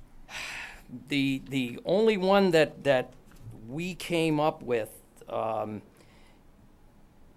is to find a way to get people from that corner over onto High Street, and the only possible thing we came up with is some sort of literally little bridge over the brook behind the guardrail, because that keeps people off of what is still going to be partly a blind corner. If you go there now on High Street, if you come back from the brook maybe 75 feet, you can't see the current stop sign. And there's a little bit of space off the roadway, but it's a very difficult spot. And having people come around that corner and face oncoming traffic is a significant safety problem. Are you referring to the residents of this proposed Well, project? it could be residents, there's some public foot traffic in that area now, but from everything I've seen, it's relatively small. I mean, I'm a runner, I don't run in that area as often as I used to. I used to run up High Street very often, and I can't tell you how many times I've almost been hit. Yeah. And I'm right on the line, okay? It's an issue. Okay. Okay? Yep. So perhaps there are some other things that can be looked at. We're not trying to make the proponent incur additional exorbitant costs, but I think we have to be very careful about making sure that we do something that ensures pedestrian safety. So at least you get to the people to the point where they're coming closer to traffic in an area of straight line of sight as opposed to on a curve. Okay. Okay. Okay? The only other comment at this point, we realized that there were suggestions about possibly making some improvements at the crossing of the rail trail further up on High Street. That's an interesting crossing in the sense that the trail actually, there's kind of a flat there, so as you're going east on High Street, you go up the hill, as you approach the trail, it actually flattens out a little bit because that's where the old rail bed was. And then it goes back up again. So yes, it's true that you really can't see pavement markings there. If there are proposals on making some changes or improvements there, we'd appreciate our committee knowing about them, as well as any further changes to the corner of Hunt and High Street. Okay. Thank you, Mr. Gazda. You're welcome. Anyone else?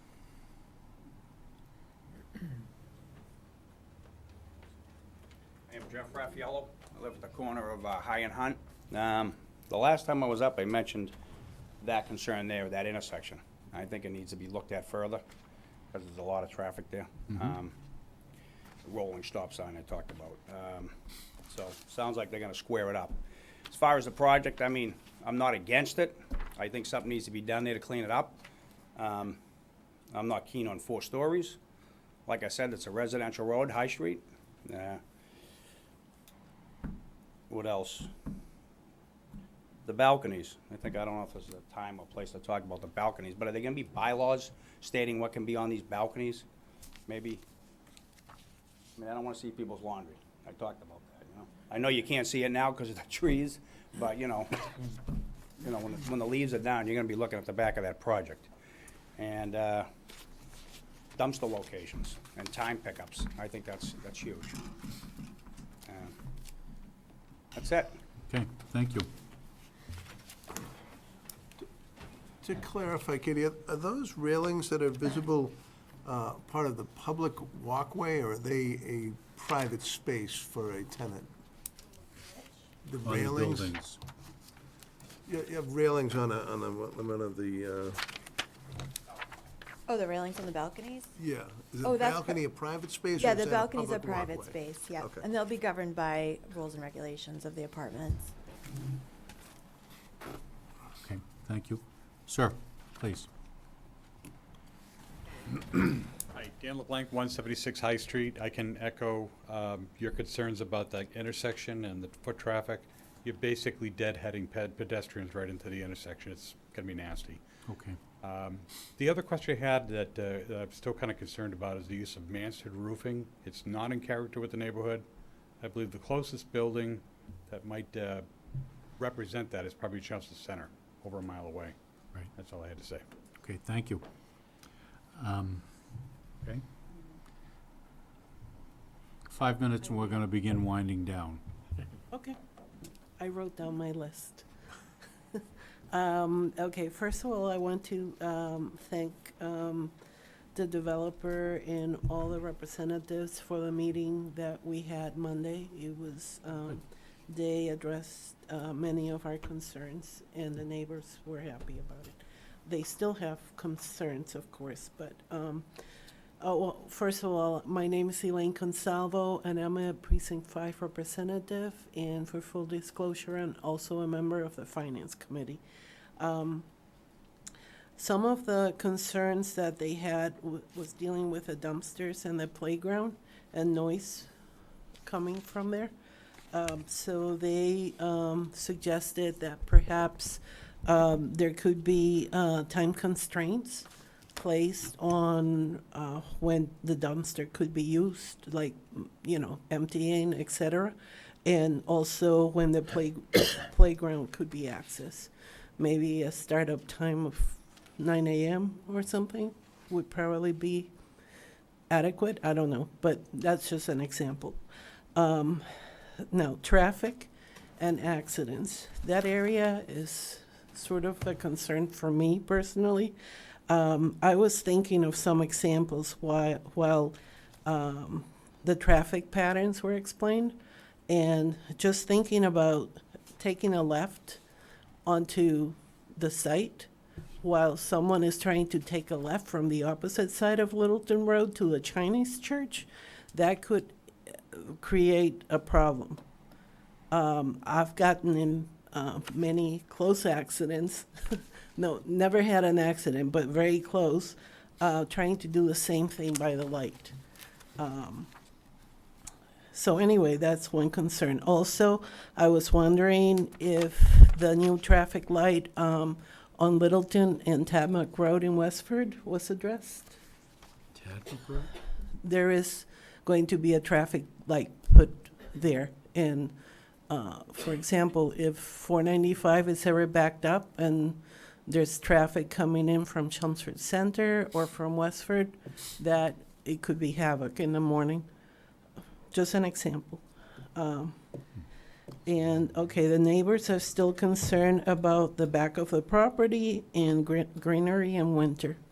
They feel that they would like to have more as far as the barricade. They feel that trees would also cut down the noise coming from the complex, so that's important to them. They explain, I believe Jeff just explained the concerns that they had with the sidewalk and the corner of Hunt and High, so I'm not going to go into that area. The last but not least is the impact of this project to the school system and Byam School. Many of the neighbors are concerned about the fact that Byam needs to establish, I believe, I'm not exactly sure if it's a 5th grade, but anyway, another extra class at some of the grade levels. And we feel that this project is going to impact that further. And I spoke to Al Thomas, and I think he was going to come here today, but maybe something happened and he didn't. But I was trying to get his impact. I don't know, has there been a study as to the impact on the schools? I think there was some comments made about that, but we're not quite settled on the number of units.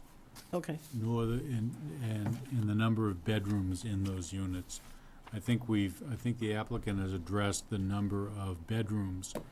So the last meeting, there was some sort of anecdotal discussion about how it does impact the school system, but we're still not quite done with the process of the number of units. And I think there's an appetite from other board members. I don't want to speak for them, so please tell me if I'm wrong, that we'd like to see the number of units come down on this. I think the neighbors would appreciate that as well. Yep. Thank you, that's all I have. Okay, thank you. So it's 10 minutes of, what I'd like to do at this point is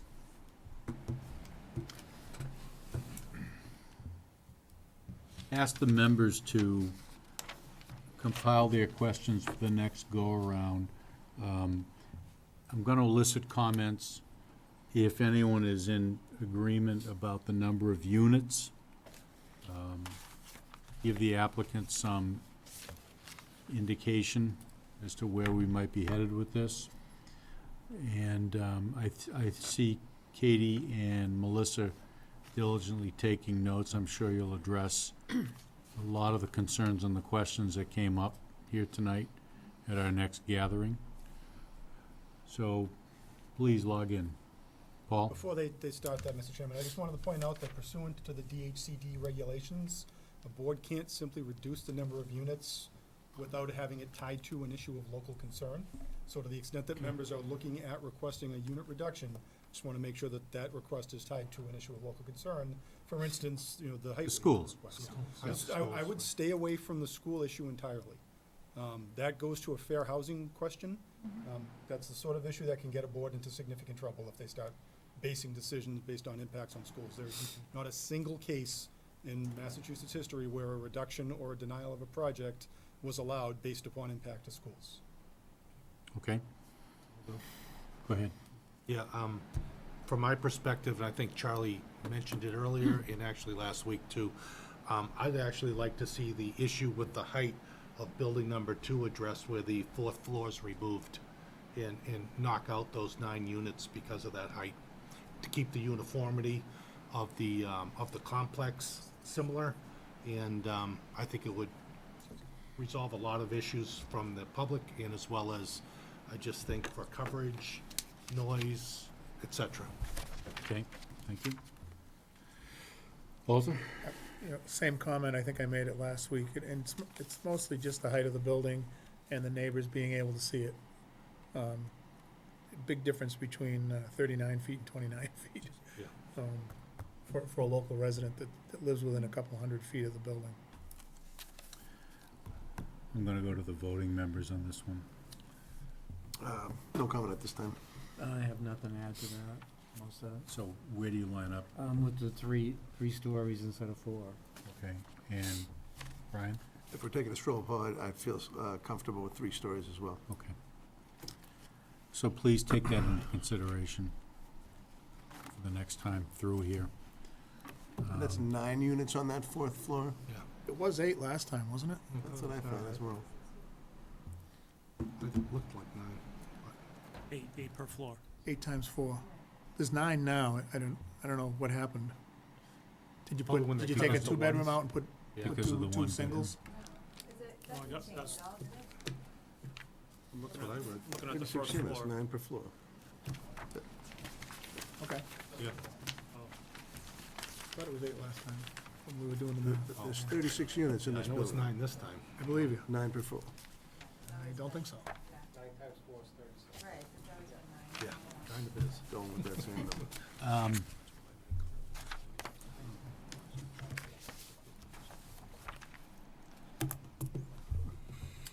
Listen to his explanation on the safe harbor. Be a good idea. Yeah. It's up to you. And the, So you're gonna give us a quick, Primer on the safe harbor? yes, yep, and So I it- also wanna ask if there's any additional peer review we want done on this project? That's entirely up to the board as to what aspects of the project it wants peer reviewed. Yeah, Last time, when I was sitting on the Mill Road project, we did traffic and stormwater. It seems like for this one, stormwater has been very thoroughly reviewed. mhm. Doesn't seem like that's something that needs to be peer reviewed. I think it does. Traffic, it sounds like there's still a lot of outstanding questions with regard to that, and if the board feels comfortable with it, I would recommend that. And I can give you names of consultants that you might want to think about. Okay. Can And I, Evan can coordinate with the applicant ask a and, question for clarification. A lot of the traffic concerns concern pedestrians in High Street. Where does the applicant's obligation end? Technically, the applicant is not responsible for fixing problems that are pre-existing its project. However, to the extent that it is exacerbating a pre-existing problem, then they can be requested to make some sort of. So there is some, it's Changes in gray, but there is I say generally, you will see that an applicant is willing to go a little further than their absolute requirement. Just to close the loop, my suggestion on the, to hold off on peer review. Let's give the applicant the opportunity to address the concerns, circle back with engineering on High Street and on the units, the Okay. feedback you just gave. It may turn out that you're satisfied based upon their next update. Okay, good suggestion, Mark. Yeah, the only thing, Paul, from something that you had said, I'm a little bit concerned about the watershed still, and I know that there was an extensive review done, but there were a lot of issues that came out of that review, which surprised me at the volume and the type of issues that came out of that, as well as the fact that the pre-existing condition in that area isn't optimal. There's been water problems there. So, and I think we gotta be especially careful with this. So I'm not sure that we don't need an external review, just to be sure that we're not creating another problem. Well, I mean, if you have questions with Yeah. regard to that, you certainly Yeah. can ask the town engineer to come in and present before this board so that you can actually have a back and forth with her. No, I understand that, but I'm talking about other professional engineering assessment of the final plan to make sure that we didn't miss anything It's always because of within the the board's issue. purview to Right. do that sort of review. So you're in favor of that? Yeah, I am, because of the pre-existing issues there, and again, it's pretty extensive what they need to do here in order to overcome some of those things, and there was a lot of feedback from that peer So review. if I might make a recommendation, it was just suggested with regard to the traffic, that you Mhm. hold off. Yeah, I think it might be better to hold off on that issue and Oh, that's actually fine. have the town engineer come in and see if she can answer your questions. Right, and that satisfy your concerns. I can certainly hold off and, we can look at it, but again, I think what I want to do is make sure that my concerns are out there. Yep. That's how I'm looking at it right now. Then So- let me tie that to Safe harbor. the safe harbor Okay. question. Right, because it sounds like there are a number of other projects that are coming in. The last time this board was faced with a safe harbor issue, there were no other projects coming in. Right. And that actually kind of diluted the impact of that safe harbor. If you recall on the Mill Road project, Mhm. essentially what we had was an applicant stating, well, if you don't give us what we want, we're just going to withdraw and come back as soon as your safe harbor expires. Right. This will actually be a little bit more of a robust safe harbor if you're able to get into one, knowing that there are other projects that will allow you really to be choosy with regards to which projects you approve and which projects you don't approve. The way the process works is as soon as you approve a comprehensive permit that has enough units to get you over the threshold, which according to Evan is 69 units. As soon as you approve that comprehensive permit and it's filed with the town clerk's office, you have achieved your safe harbor status. Okay, and For a one-year period of time. for a 1-year period. What you then do is you take a look, have there been any additional applications filed before you achieve that safe harbor? If there have, they're not subject to it, even though they're ongoing and they haven't received any approvals themselves.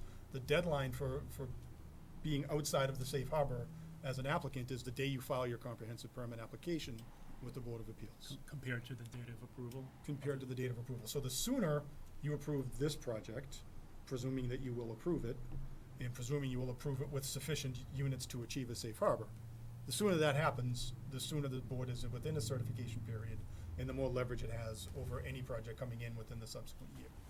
Okay, thank you. Can I just respond to a couple of questions? You're really Very brief. brief. You're bumping up against my wall here. It was an engineering letter. It took all 45 minutes I of mean, the the second hour, town I did think. just double my pay, so I give you a little leeway.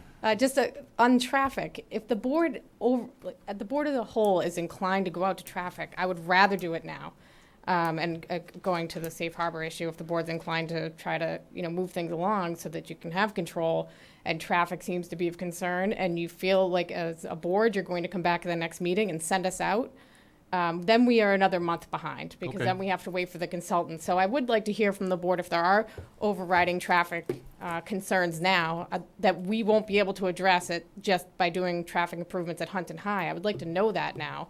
If there's concerns that my traffic consultant aren't going to, that you'd like to have another set of eyes on it, so regardless of what my traffic consultant says, you're gonna want somebody else to review it, let's deal with it now so that we don't have a delay. Seems like a nice fellow, but I think the sense is and the feeling is that they're gonna wanna see a traffic survey. So my suggestion would be to treat it with both the number of units you're requesting and the number of units that we think are gonna make some sense. I don't think that'll have a material impact upon the analysis, that number of units. No. Yeah.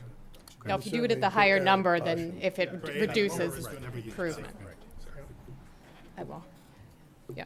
And then, I would take issue with Mr. Haverty saying that there wasn't a safe harbor issue with Mill Road because my River Neck Road project was right behind it and was blocked from safe harbor. I got a safe harbor letter signed by Mr. Haverty himself, so I'll take issue with that statement. But We're not in court. the other issue is when we're talking about reduction of units, generally it's based on a health or safety issue or a concern or that an impact to a town service with health or safety concerns that it ties into, not just an arbitrary statement that the board doesn't like it or even that the abutters are going to see it. I mean, just because the abutters are going to see it is not a grounds in itself for reducing units. So when we talk about removing an entire floor, that's a lot of units. That's 9 whole units. I'd like the board to think about what type of mitigation this board, this applicant is putting forth to the town and looking at traffic improvements at High and Hunt Street, at putting in a sidewalk, taking ownership of a playground for public use.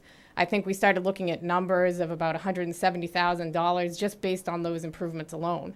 Not talking about, we haven't even started talking about sewer tie-in fees, water tie-in fees. So the offset to the town for these 9 units, I think is quite minimal for just chopping off a floor for no reason. So I'd like the board just to think about that when they're talking about just taking off a floor for visual purposes. Thank you for your comments. We'll Yes. take it under advisement.